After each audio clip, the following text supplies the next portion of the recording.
அனைவருக்கும் வணக்கம். இன்றைக்கு நாங்கள் வாழை இலையில இப்படி ஒரு கப் தான் இன்றைக்கு செய்ய போறோம். இது எப்படி செய்கிறதுன்ட்டு பார்ப்போம்.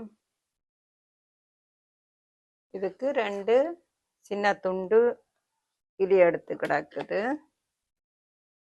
கொஞ்சம் பெரிய வாழையின் இலையன்று சொன்னா ஒரு கொஞ்சம் நீட்டு, இது இப்படி நீட்டு கூடவா வரும். அப்படியான வாழையில எடுத்தீங்கன்னா கொஞ்சம் பெரிய கப், இப்படி பாசல் கப் மாதிரி இப்படி கப் கொஞ்சம் பெருசா செய்யலாம்.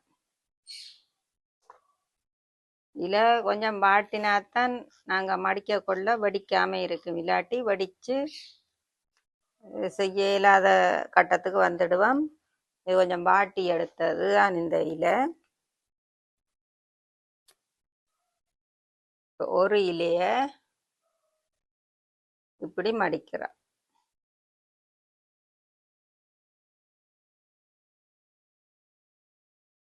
மற்ற இலைய இதுக்கு இப்படி குறுக்கா வைக்கிறது.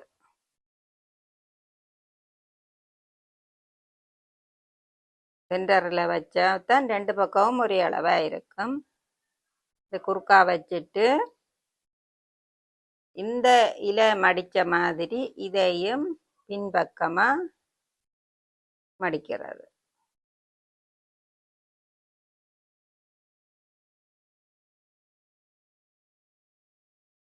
இந்த பக்கமும் அதே மாதிரி பின்பக்கம் மடிக்கிறது.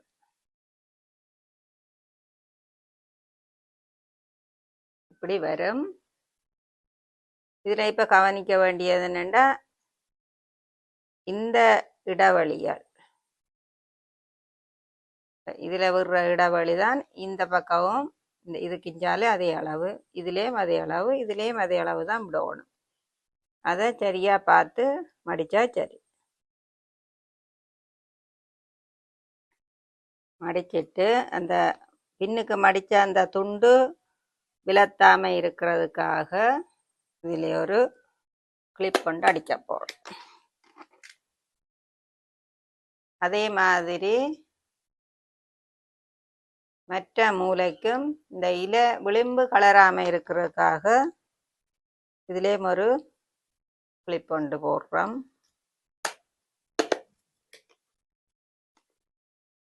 இனி இது மற்ற பக்கம், இந்த மூலைக்கும்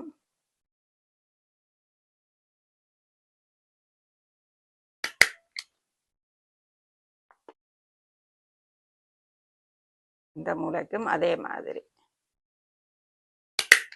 4 மூலைக்கும் கிளிப் அடிச்சிருக்கு. இனிமேல் நாங்கள் இந்த விட்ட அந்த விளிம்பு அவலகத்தையும் இப்படியே மடிக்க போகிறோம்.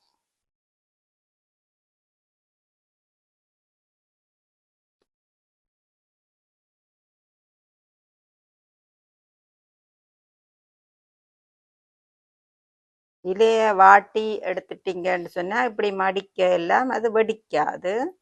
அதுக்காகத்தான் நாங்கள் இந்த இலைய வாட்டுறது. 4 பக்கமும் இப்படி எடுத்தாச்சு. இப்போ இது இப்படியே இருக்கிறது தக்கதாக இந்த மடித்த விளிம்புக்கு அதுக்குள்ள இப்படியே கோக்க அளவாக இருக்கிற மாதிரி ஒரு சின்ன துண்டு இலை கீழே கொண்டு எடுக்கிறோம். அதைத்தான் இப்போ இதுக்குள்ளால கோக்க போகிறோம்.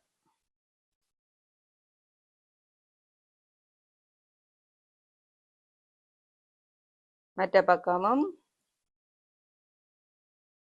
அப்படியே கோக்குறது.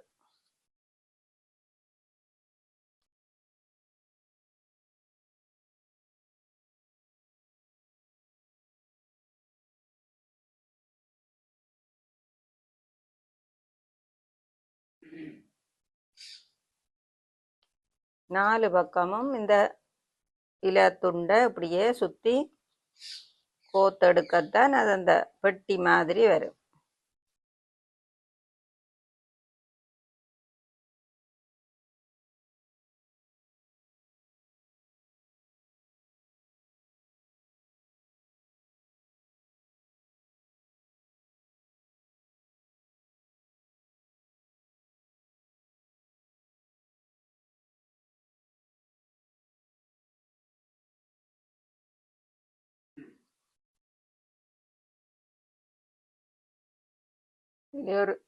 இதுல ஒரு சின்ன துண்டு தான் வரும். அதை நாங்கள் இதுக்கு மடித்து போத்துட்டு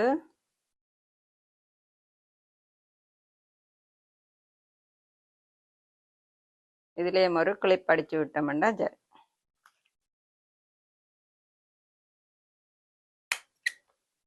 இந்த பக்கம் மட்டில் வந்து கலண்டுட்டுதுண்டா அந்த பக்கம் ஒருக்கா ஸ்டெப்லரை அடித்து விடலாம். இந்த கொஞ்சம் கொஞ்சமாக உள்ளுக்கு நின்றா அது எப்படியும் கலரைத்தான் பார்க்கும். நீட்டுக்கும் இருந்தால் கலராது, இது கொஞ்சமாக இருக்கிறபடியாக கலர். இப்போ அதுக்கும் ஸ்டெப்லர் ஒன்று அடித்து விடுவோம். இதில்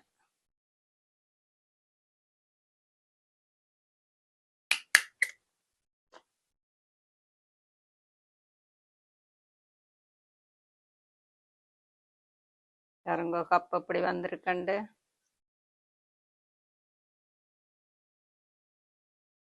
சாப்பாடு போட்டு சாப்பிடலாம். இது கொஞ்சம் பெரிய அகலமாக எடுத்து செய்திருக்கிறேன்.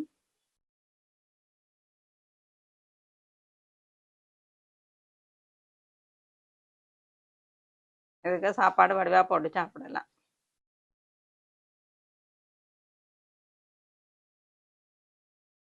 இது கொஞ்சம் சின்னதாக வந்திருக்கு. இதுவும் கொஞ்சம் பரவாயில்லை.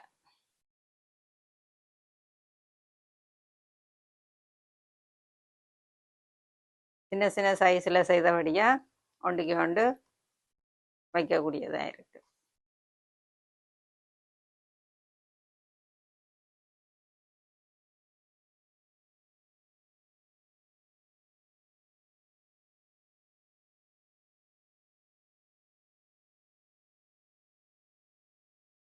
பாருங்க நாங்கள் செய்த கப் எப்படி இருக்கண்டு.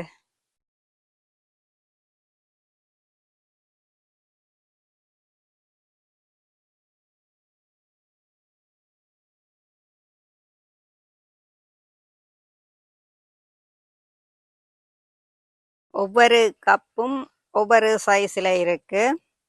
இது பெரிய வாழை இந்த இலையண்டபடியாக இது கொஞ்சம் பெருசாக செய்யக்கூடியதாக இருந்தது. நீங்களும் உங்களோட வாழையல் பெருசாக இருந்தால் பெருசாக செய்யலாம்.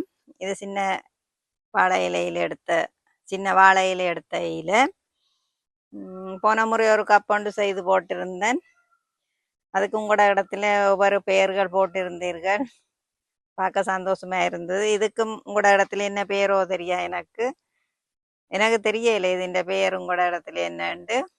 இது இந்த பெயர் நீங்கள் கொமெண்ட்ஸில் போட்டால் நானும் அறியக்கூடியதாக இருக்கும்.